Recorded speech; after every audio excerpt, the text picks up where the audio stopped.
Hi, everyone. My name is Greg Ellis, and I'll be your moderator tonight, live streaming from New York City on this International Overdose Awareness Day. I'd like to begin by acknowledging the indispensable technical support from the development team at Homeless Healthcare Los Angeles, Sochil and Taylor, without whose preparation and expertise this evening would not be possible. They'll be guiding us through this process tonight. So thank you both. Our first speaker is going to be author Nancy Campbell. She's a drug historian who has recorded the history of addiction modalities, programs, and treatment of recovery communities worldwide. She's the author of 5 books that highlight drug policy, treatment, science, as well as gender, race, and social justice issues. Her most recent book is OD, Naloxone and the Politics of Overdose, an imprint of MIT Press, about the people of naloxone who are the protagonists of this lively book following the 9 lives of narcotic antagonists. She is preoccupied with how things got the way they are and how things change when social movements or user-driven movements get involved. She thinks about narcotics to get at these questions. A professor at Rensselaer Polytechnic Institute, she's also co-author of The Narcotic Farm, The Rise and Fall of America's First Prison for Drug Addicts, and Gendering Addiction, The Politics of Drug Treatment in a Neurochemical World. She will guide us tonight through the history of harm reduction and naloxone as a technology of solidarity among the people who are involved in the harm reduction movement. I'm very grateful to Heather Edney for asking me to moderate tonight's conversation between herself and Nancy. The topic of harm reduction is one that is near and dear to my own heart, and Heather and I have been engaged in a conversation about early needle exchange programs in California and then in Northern California. Heather is a pioneer in the field of harm reduction.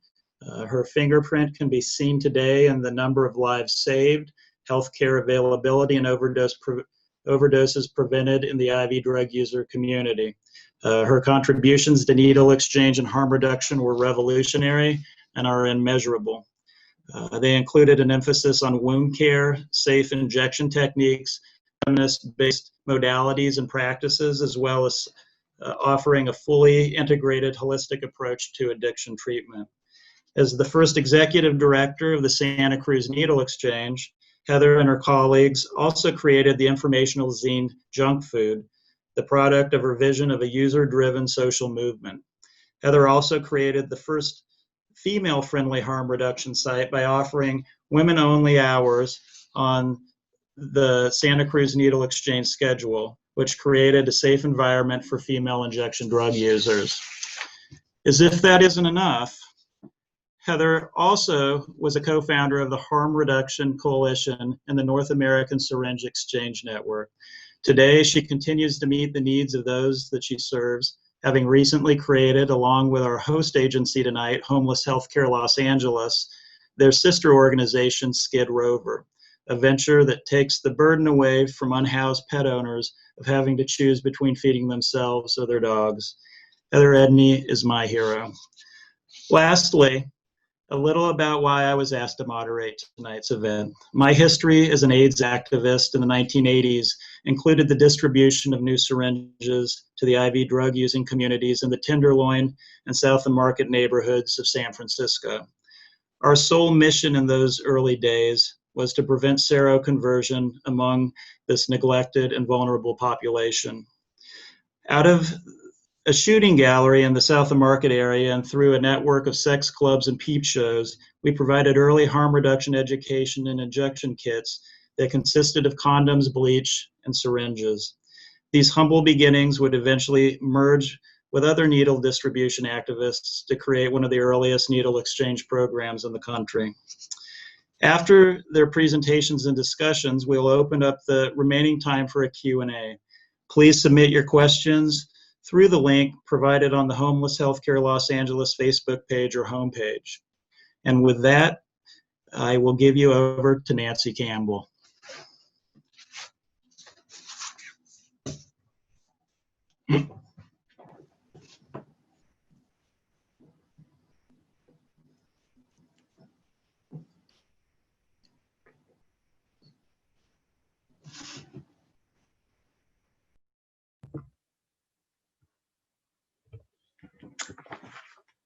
Good evening.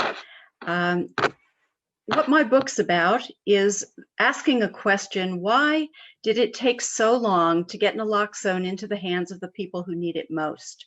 Naloxone, of course, as probably most of this audience knows, is a narcotic antagonist that was approved almost 50 years ago in 1971 by the FDA to reverse opioid overdose from narcotic agonists. Today, many people know what naloxone is, and many even carry it. But for the first several of its 9 lives, no one knew, except for paramedics and anesthesiologists. So the book asks the question: when, where, and how did naloxone come to matter? How did it enter the lexicon? Why did it take so long to leak out of medicine and into the streets?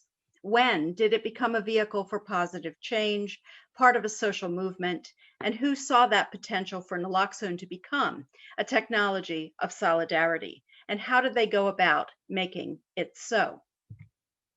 So there are many answers to these questions, but one is not that there was no need for it.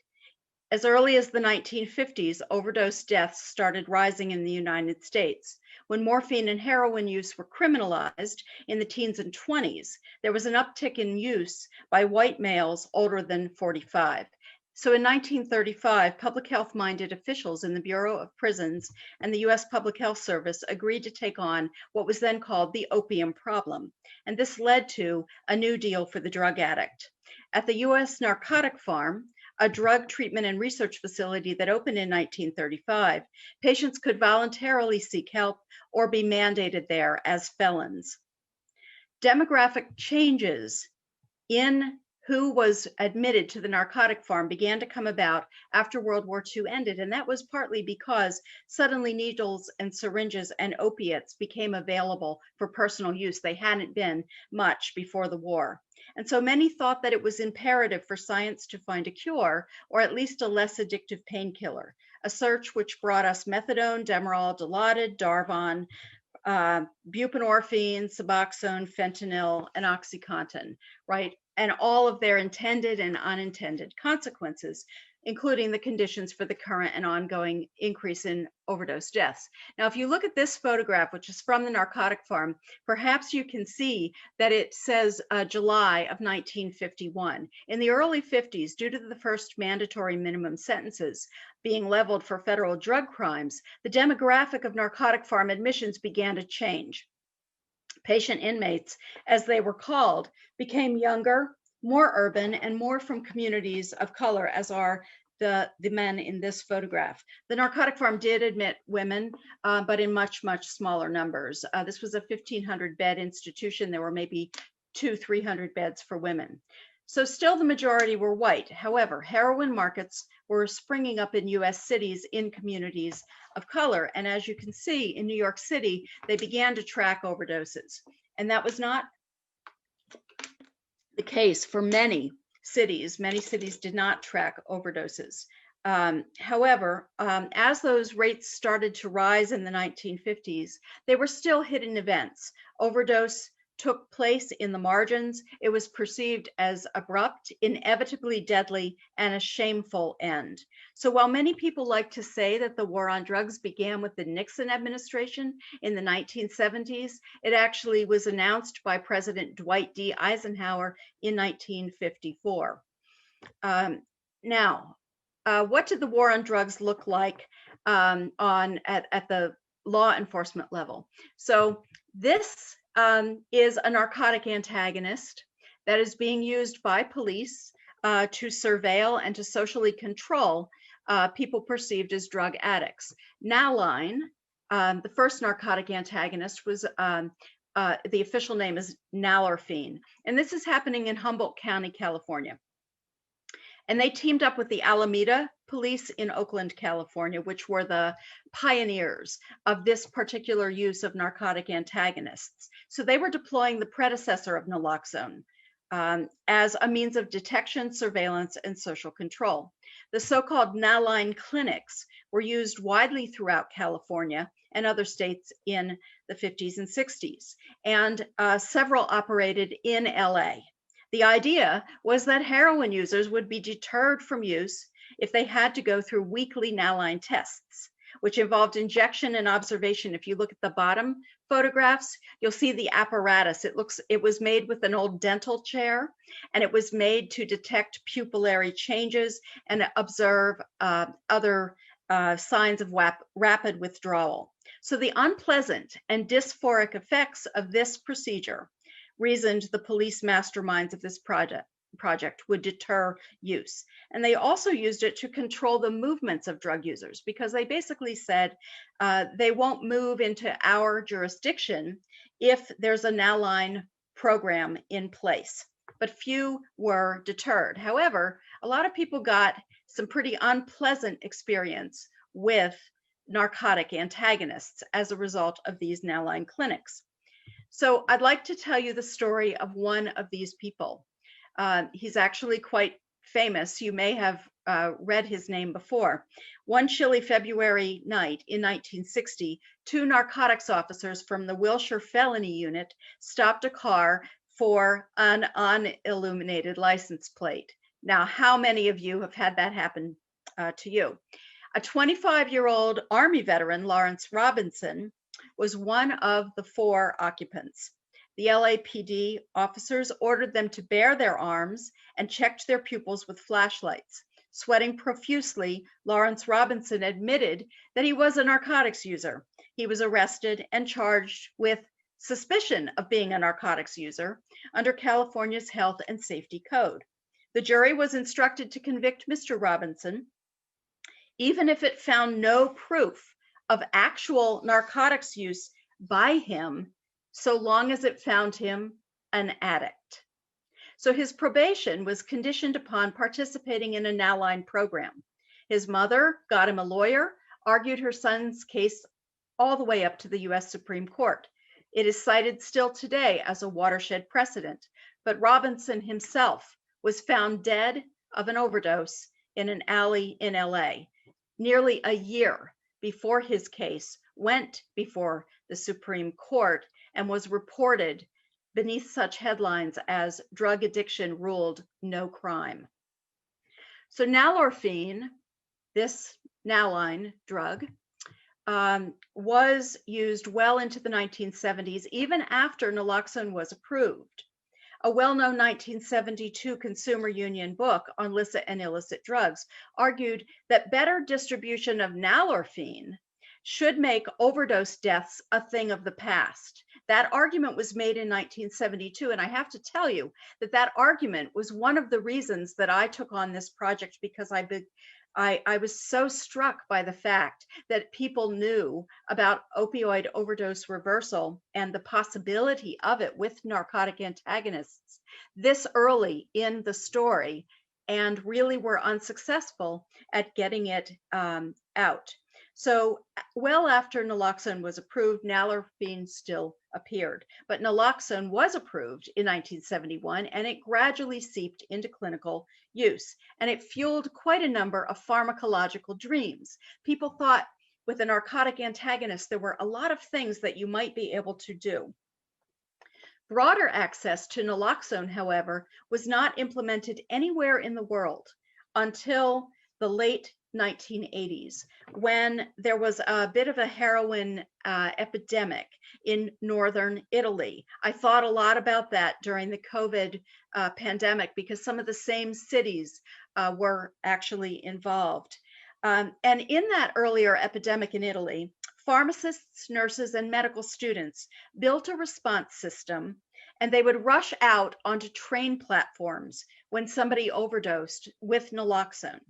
But what they didn't do was document their efforts. They did not study and research what they were doing. They just did it. So the idea then of take-home naloxone arose and was pitched in Australia and the UK in the early 1990s. You'll all have heard, of course, of train spotting in Scotland, where scarcely a family has been untouched by overdose death. And in the European and UK contexts, harm reduction percolated through healthcare from the late 1980s on, premised on a new framework based on first do no harm. there was less need for a kind of social movement activism activity in the US, which was necessary in the US. That was not necessary in Europe or the UK.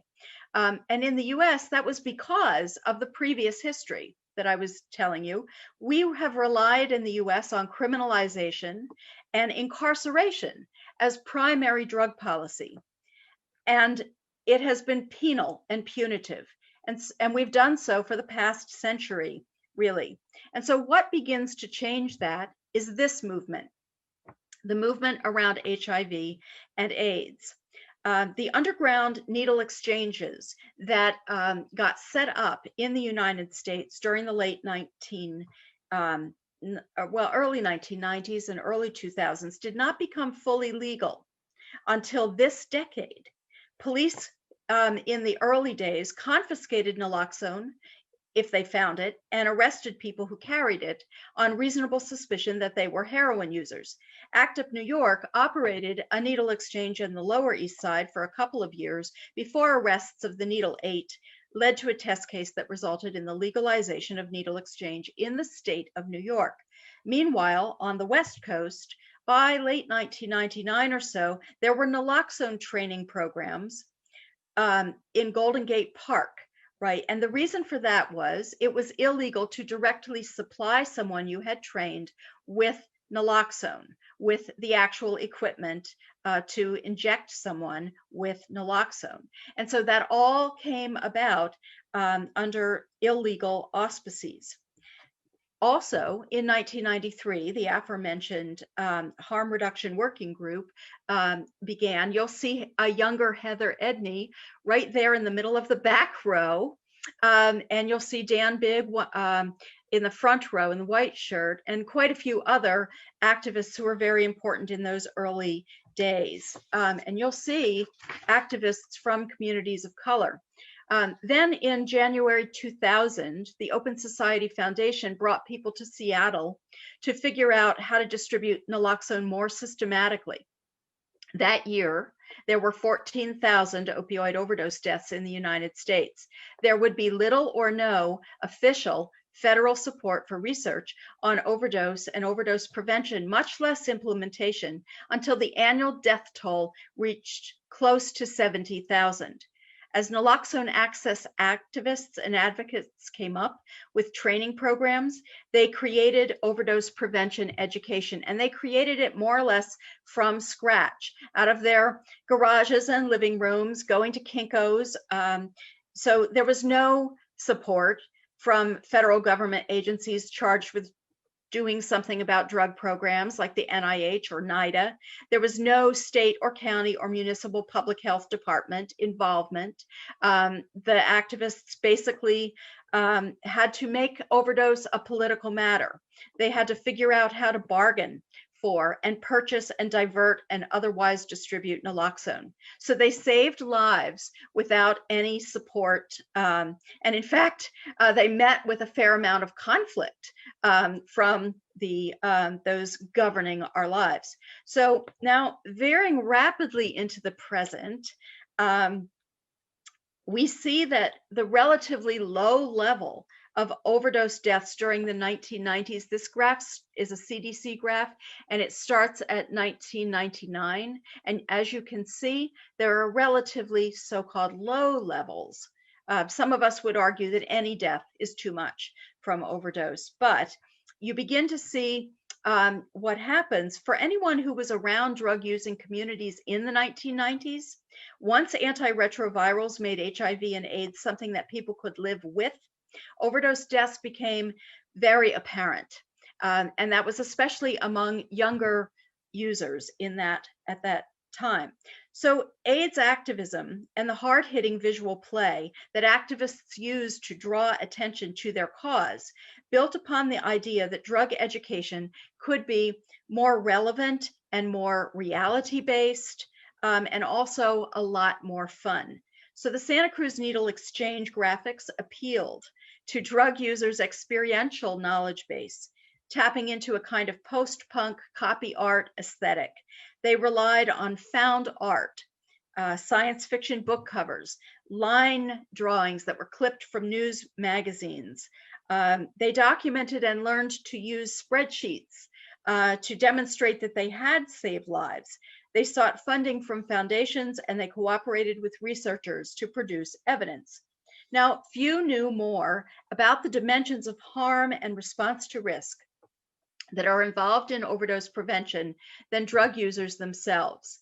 Framing overdose events as meaningful took multiple forms of expertise. And always in the movement, there were questions around who was the expert, who had the authority to say what should be done and how to do it, the protocols by which overdose prevention took place.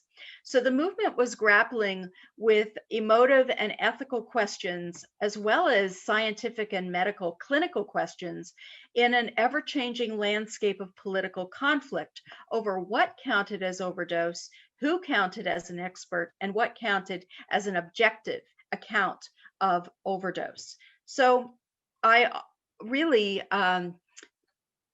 ask, why did it take so long? Why did so many deaths have to occur over the decades since narcotic antagonists made them preventable? Stigma endured, and that's partly an explanation. Death certificates often refrained from naming overdose as a cause of death in order to save surviving family members from shame. Only in the past few years has it been otherwise. But harm reductionists were also working in a changing climate of evidence-based medicine. And they had to, big questions remained about naloxone. When was enough known that the intervention could be stably considered, scientifically confirmed, clinically standardized? Well, it might seem like the simple message, hey, naloxone works, should be enough. There was instead an infinite regress in which ever more evidence was required on narrower and more technical questions on a drug that, I remind you once again, was approved 50 years ago. So this kind of evidence-based activism arose from the social movement. And the protagonists of my book evolved strategies for handling that problem, that evidence does not speak for itself, that it has to be framed and interpreted and attached to technologies, attached to emotions like rage and grief and loss. So naloxone went from being a word that no one knew how to say, it still twists my tongue up sometimes, to becoming a household word. And now, of course, we're all practicing harm reductionists, aren't we? In the midst of this pandemic, we're all being pragmatic.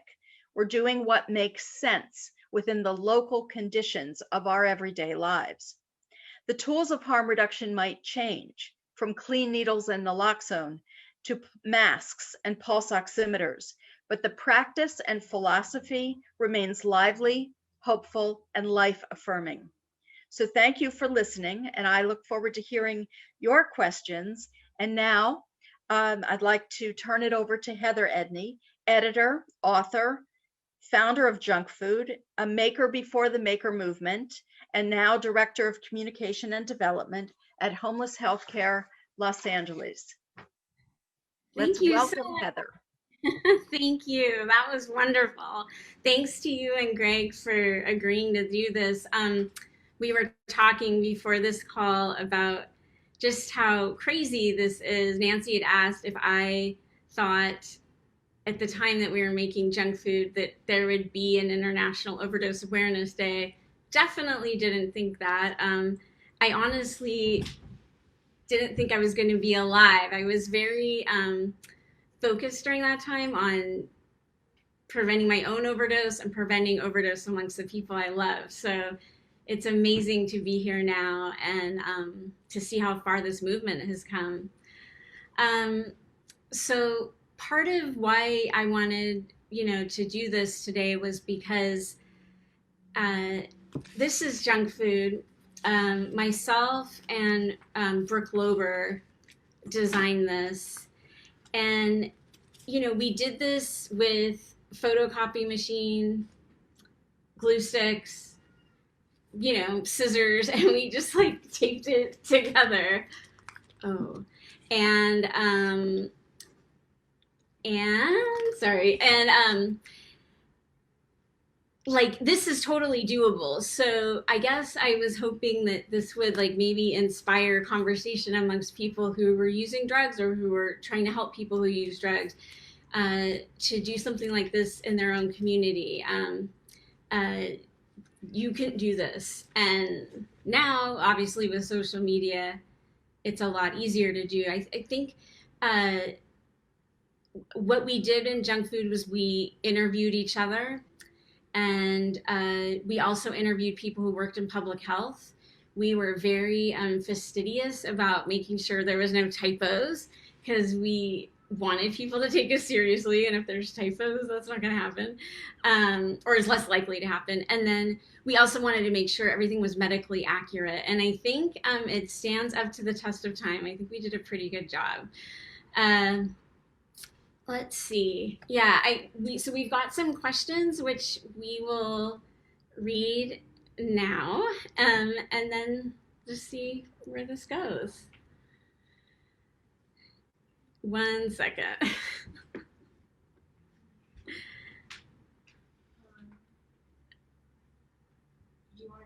Okay, sure. So the first question is from Rachel McLean, who actually worked on the UFO zine, which is here. So hi, Rachel. Rachel's asking Nancy if naloxone, I'm not saying that right, is similar to naltrexone in terms of being long-lasting as opposed to naloxone. What's the difference? Thank you, Rachel. Hi, Rachel. I hope you enjoyed the book. Yeah, and thank you for all of your work on this topic over the years. So nalorphine was so dysphoric, right? It was, I mean, at the narcotic farm, they used nalorphine to reverse a couple of overdoses that occurred in a very large methadone study. And so they knew that it could revive. And but it was the kind of thing that just made you feel awful, right? So not only were you in withdrawal, but you also had this completely dysphoric, and even some of the almost hallucinations were written about in some of the studies on nalorphine. So people had really negative experiences of it. It did last a while. It, like naloxone, and it will sit on the opiate receptor for quite a while. But it did not, like naloxone, right? Naloxone is what's considered clean, right? It's very clean. So it doesn't have a whole lot of other effects. Nalorphine, by contrast, is very dirty in the sense that it has a lot of other kinds of effects that people really, really did not like. Now, naltrexone is an interesting, because it's used in treatment.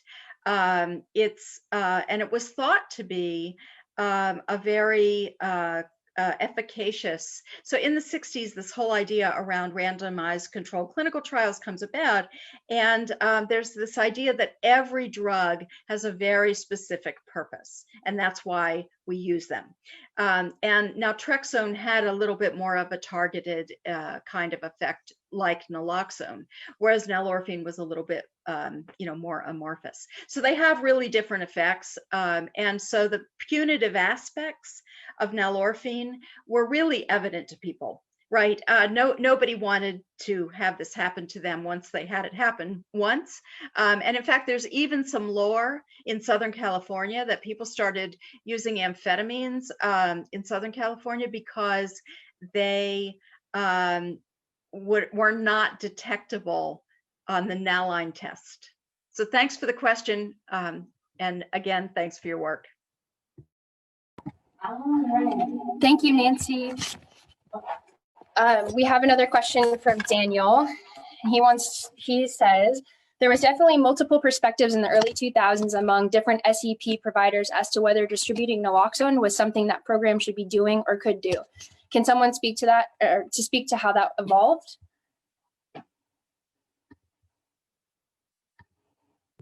Yes, there are always multiple perspectives, and usually things are happening simultaneously in different places. It poses the historian a really difficult time in terms of storytelling, which places to choose, what's going on in different areas. But I do have to credit both NASIN, the North American Syringe Exchange Network, and then also Chicago Recovery Alliance and the pioneering of the standing order, and the becoming, in a sense, of a hub of naloxone distribution. So there was a lot of debate, both internationally as well, over whether, but it always seemed very clear in North America that needle exchanges, syringe exchanges were, in a sense, already running risk, legal risk. And so they kind of took on increased legal risk. But the mechanisms for getting naloxone out and making it as legal as it possibly could be really differed, and different places turn to different suppliers, and different the sort of hub idea came about in part because of the negotiation of bulk pricing and things that smaller programs could not do. So I hope that was responsive.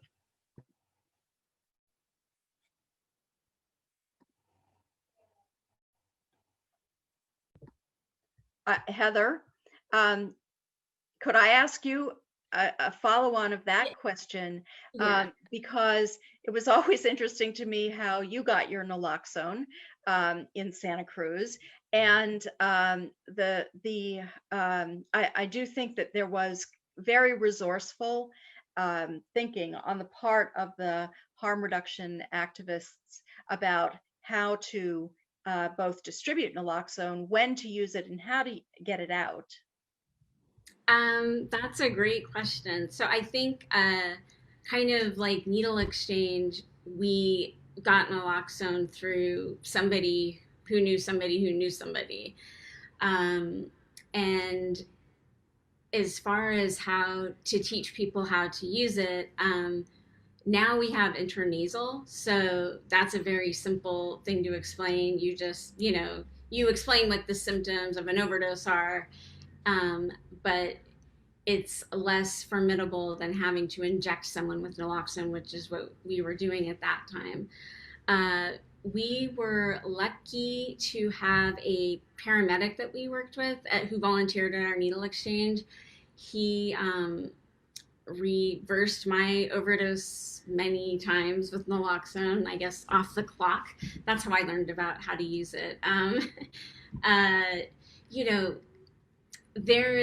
There's been an overdose epidemic, and there has been, but for those of us who were using back then, and there was a lot of us that were using, there's always been an overdose epidemic. It's always been a huge problem, because like you had said earlier, Nancy, one death's too many.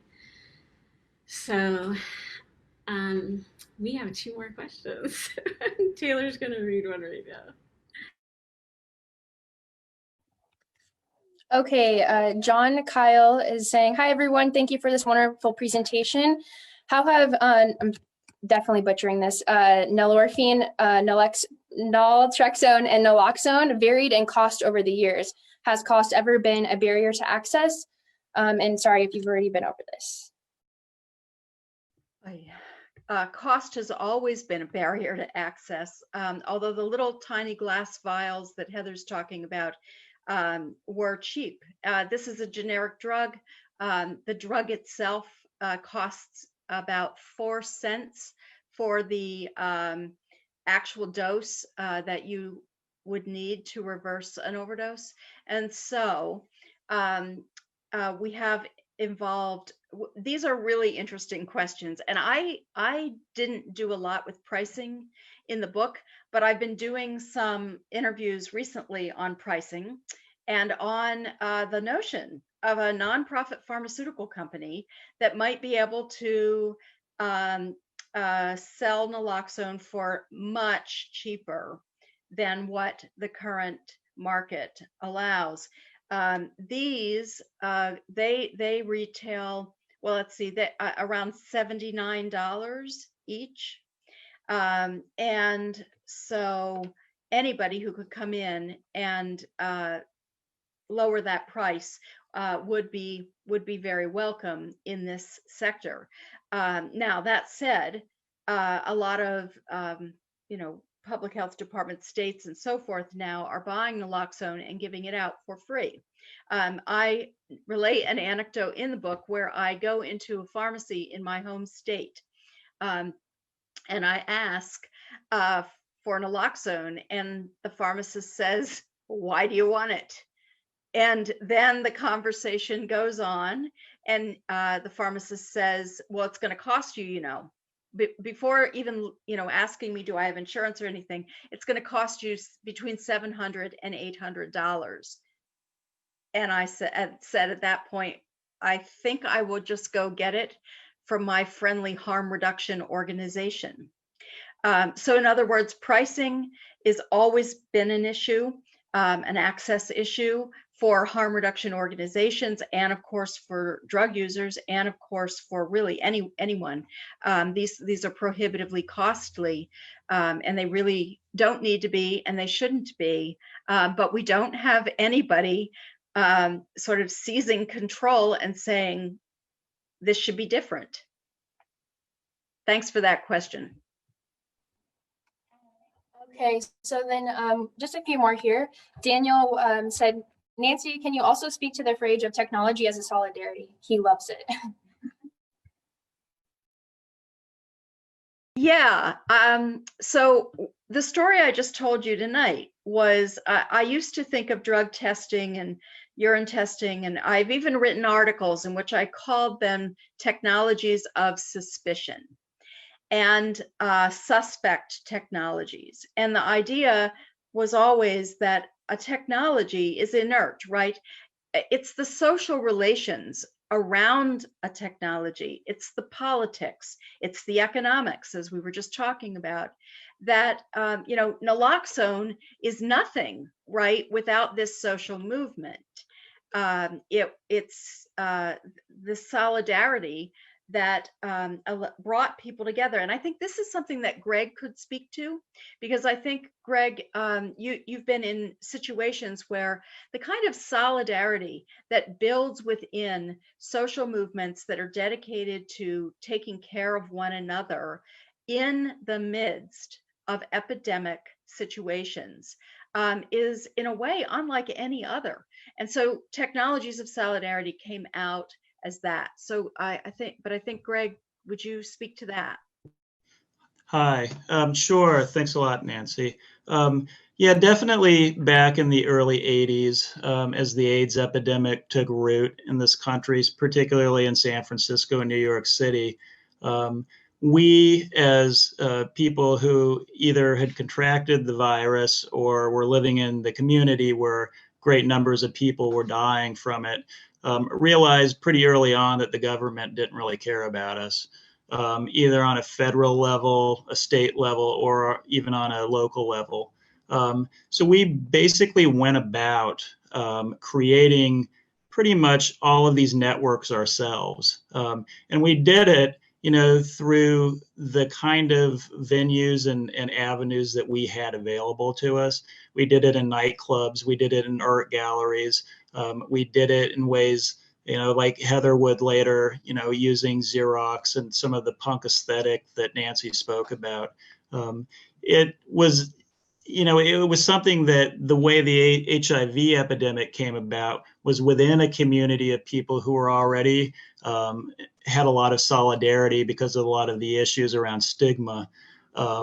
And the virus being introduced into the community only really reinforced that solidarity. And there were some of the real beautiful kind of coalitions and groups like ACT UP and other Sex Panic and other different, activists, if you want to say activist groups that came out of that. And we were all, in it together. Not that we didn't have our conflicts, but it was something that, even looking back on, 35 or 40 years later, is a time in my life that, with all of the heartache and the sorrow, still, it has that feeling of love about it. And I like what Nancy had to say too about, the idea of, this having your emotions involved, because it was definitely something that, particularly people who were involved in the, drug using community oftentimes ran away from. So being able to unite around an issue like this and have a fight that we could do was, something that is everlasting. When I got involved in AIDS activism, and pretty much everything that came to sort of define my life afterwards wasn't anything that I set out to do back in those days, but it's things that I look back on now and that actually carry my life to this day and influence what I do. And there's so much to that topic that comes out of this question, but that's a little bit of what happened, particularly during those early days of the AIDS epidemic.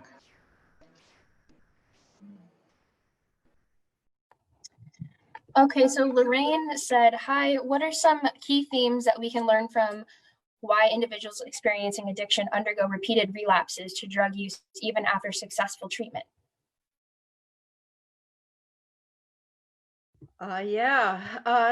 There's, drug set and setting. And I think actually some of what Greg was talking about and what I know I experienced, I know Heather has experienced because I've read Junk Food cover to cover, the love. So the falling in love with the drug and the falling in love with the setting within which you do the drug, right? These are really complex emotional entanglements. Yes, there's neurochemistry, and yes, we have all kinds of ways of, thinking about relapse prevention these days. We have, but how to interrupt that and the loss that people feel when that is interrupted, it just puts people in a really different space. And so it's very difficult, I think. We talk about, there's talk about breaking the cycle and that sort of thing. But there's been a refusal, I think, to consider that there are people who use opioids, heroin especially, who feel for the first time pleasure in their lives and feel for the first time like a warm blanket is wrapped around them, a feeling of comfort, feelings of joy. And we forget that for some people, they only experience those kinds of feelings in relation to opioids. Opioids can affect you that way. And so I think that's a really hard thing for people who haven't had those kinds of experiences to understand, because it's simply outside of one's experience. When you read the kinds of things that were written in Junk Food or in many other pieces of literature or film, and you see some of the depiction of pleasure, of euphoria, of joy, you kind of have to identify a little bit with it. You have to have some empathy with it. And if stigma interferes with that empathic kind of response, then it's really hard to understand relapse. But if you can empathize with that, if you could have that right in your life, that kind of pleasure, that kind of comfort, what would it take to stop you from relapsing? Right. So you kind of, I mean, I have not been an opioid user. Every opioid I've ever used, I have really not enjoyed. And so I don't have that, but I have done a lot of work in my life to understand the experiences of the subjects, in essence, who I write about, and to really understand why it is that drug users are so stigmatized, so othered, so, made into threat. And so I think it's a really interesting, that's a really interesting question. Thank you for asking it. But for me, I can always see why people would relapse. And it's very hard to see how people can come to just say no. That was amazing, Nancy. That was an incredible response. Somebody who was used opiates for such a long time. I don't think I could have explained it that way, but that's exactly it, or at least it resonated with me. It reminds me of this presentation I did a few years ago to a group of pharmacists about naloxone, and pharmacists and doctors. And one of the doctors said, well, if you reverse an overdose once and they use again, like why would you waste the naloxone on that person and keep reversing their overdose? And I didn't really know how to answer that question other than to say, well, my parents would be happy that more than one dose of naloxone was used on my reversal. And, for me personally, I didn't stop using because I'd overdosed, but, it definitely took its toll, and I could only look at using through that lens once that started happening a lot. It was like less this and more this, like that was so Taylor, I think Taylor's got another question to read. Okay, Aubrey says, Heather, can you speak on overdose prevention, harm reduction community, and people's needs for connection? She's thinking Skid Rover and overdose prevention and how important pets can be. Hi, Aubrey. Thanks for asking that question. Skid Rover is so amazing. So me and Taylor and Socha were here on this end of things and doing fundraising and events and stuff for Homeless Healthcare LA. And we started this program called Skid Rover, which is basically getting donations for our clients to hand out to their dogs, so they don't have to worry about getting dog food for their dogs, and collars and leashes and dog beds and tutus and all the other cool stuff that people donate. So what I love about Skid Rover, one of the things I love the most, is it's this way of connecting with the people that you're working with that isn't about overdose, and that's not about HIV and being a vector for HIV. It's just like, I love dogs, you love dogs, like, let's talk, like, what do you need? And like, it's so beautiful. It's such an amazing way to connect with clients. And think about it, if you have a dog or a kid, because dog people probably would think it's the same thing, like, that's your everything. And if you don't have to worry about your dog's needs getting met, you can, take care of getting your needs met. So I don't know if that answered your question, but it inspired me to tell that little story. I think that what's so amazing about naloxone and the overdose prevention effort is this was all user driven, and hopefully there's people out there somewhere being impacted by COVID who are like figuring out what to do. Our government's clearly not gonna figure it out, but hopefully it's COVID experiencers, people experiencing COVID, if that's a thing, who will come up with the solution, because, it's like a life or death kind of a thing. Taylor has another question. Okay, I think we have time for the last two questions. John Kyle says, how does the US compare to other countries with regards to availability and awareness of naloxone? Yeah. So in 2010, Scotland became the world's first government to have a national naloxone program. So did Wales, but Scotland has train spotting, so I'll stick with that. And in general, the national or federal level governments have not taken on naloxone. State governments have to a much greater extent.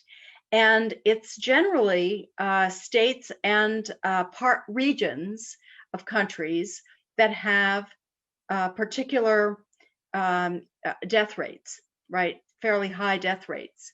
And so I think that naloxone availability has changed in some way in all 50 US states. And so that might be through an access law or through a Good Samaritan legislation. There are a variety of ways in which the legal framework around naloxone has changed. And what is impressive to me is that every single one of those changes occurs because there are either parents who have lost children to overdose, partners, spouses who have lost people to overdose, who are willing to speak about it to their state legislators, their county legislators, their municipal, their city councils, and to try to get changes made, their state medical boards. And so, in other words, what that really should signal to us is that naloxone, for some reason, has always been a bottom-up process. It is, only Scotland, right, has gone to the national level and said, and the reason they did it, they were pushed in a certain direction because there was to be a large randomized controlled clinical trial involving Scottish prisons and English prisons. And the Scots decided that there was already a sufficient evidence base that naloxone worked, that rather than participate in a clinical trial, which would mean that it's a placebo-controlled trial, some people wouldn't be given naloxone. They would be given education about naloxone, but not naloxone. And so the Scots said, no, we're going to do this different thing. And that was because of a minister in Scotland, in the northern part of Scotland, Inverness, who decided, okay, we're going to do something different. We're going to flood to the greatest extent possible. We're going to saturate the countryside of Scotland with naloxone. No one else has really decided to do that. And that's a problem because it takes an awful lot of naloxone out there to actually make a dent in the overdose death rate. So you have to have more naloxone out there than actually gets used in order for that to change the overdose death rate. And so it's a pretty, it's in the US, it's much more available now than it has been in the past. And it's much more available here than it is in England, for instance, still, although they have all this harm reduction history, it's not nearly as available as it is in Scotland and as it is in the United States, and I think also Australia. So it just really depends on the legal and political climate, how available it's going to be. Thank you, Nancy. Okay, we've got two last questions. Lorraine asked, how can we more fully practice harm reduction around other behavior health problems, not drugs? Greg, that's all you, right?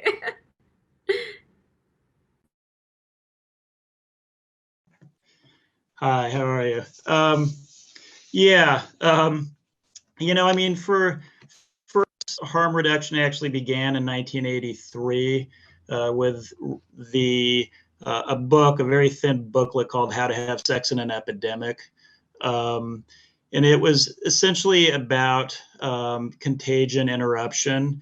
What people realized was that, the answer to the transmission of HIV wasn't in not having sex, because they realized that wasn't realistic, but that it actually was in having sex, but it was in changing what your sexual dynamic was within, whatever it was that you were doing.